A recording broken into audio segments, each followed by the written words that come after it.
Hello everyone, welcome to my YouTube channel. Today we're going to be making focaccia, and it sounds very complicated, but it's not. It's just a very simple Italian dish that is great for snacking or bringing to parties. Now, what you're going to need is you're going to need 2 servings of pizza dough, pre-made pizza dough. They usually come in bags. Then you're going to let it rise until it's double its size. So depending on the ingredients and how much you buy, it's going to take either longer or even shorter. Make sure to put saran wrap and oil on the bottom, and then saran wrap on top, so it just goes quicker.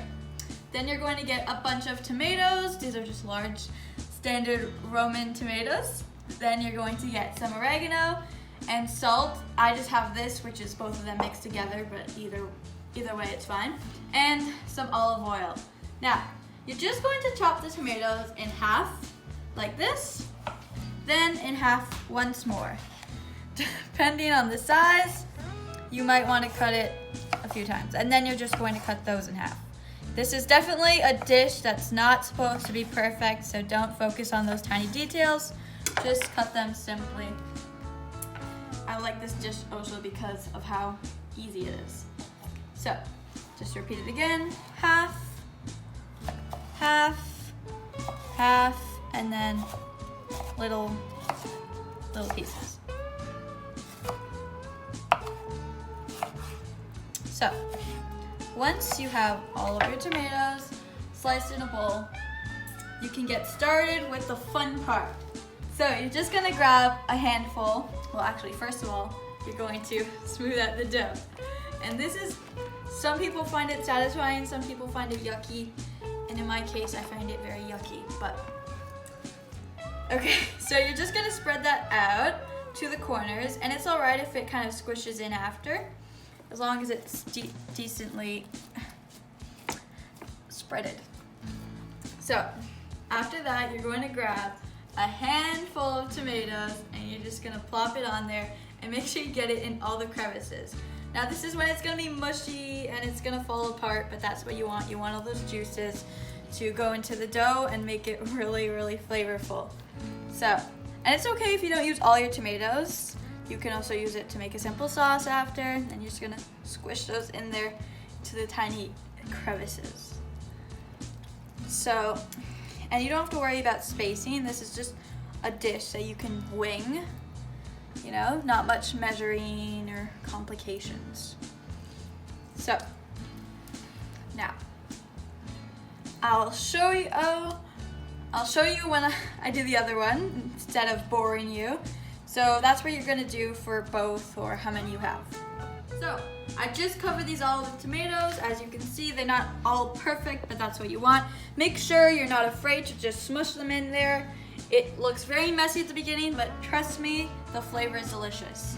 Now, I have some extra tomatoes, which I can use for a sauce with pasta later, so don't be afraid to not use all of them.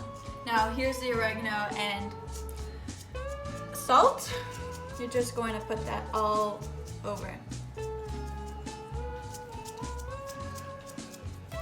And don't mind my dog barking in the background.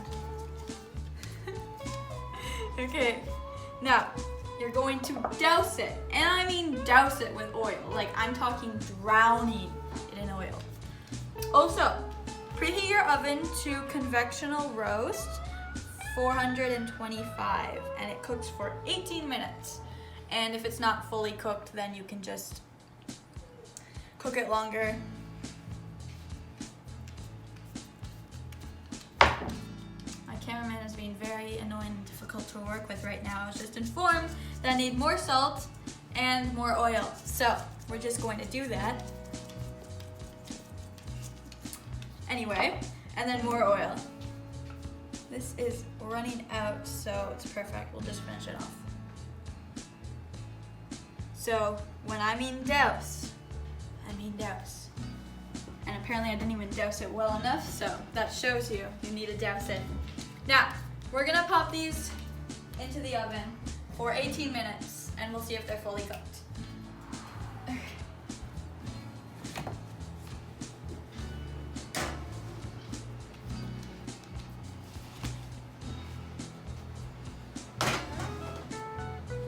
See you then. We're just gonna pop these out of the oven.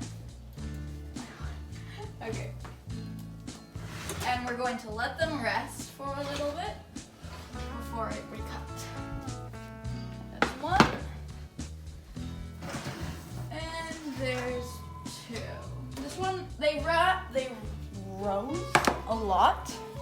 So, if you like it to be really high and thick, then you can let it rise for more, or if you like it thin, you just don't let it rise as much. So let's let these rest for a bit, and I'll show you what they look like. Okay, so this is how it looks like in the end, and it's very good. I can say I may or may not have tried it earlier, but I hope you're happy with this recipe, and thank you for watching. Bye.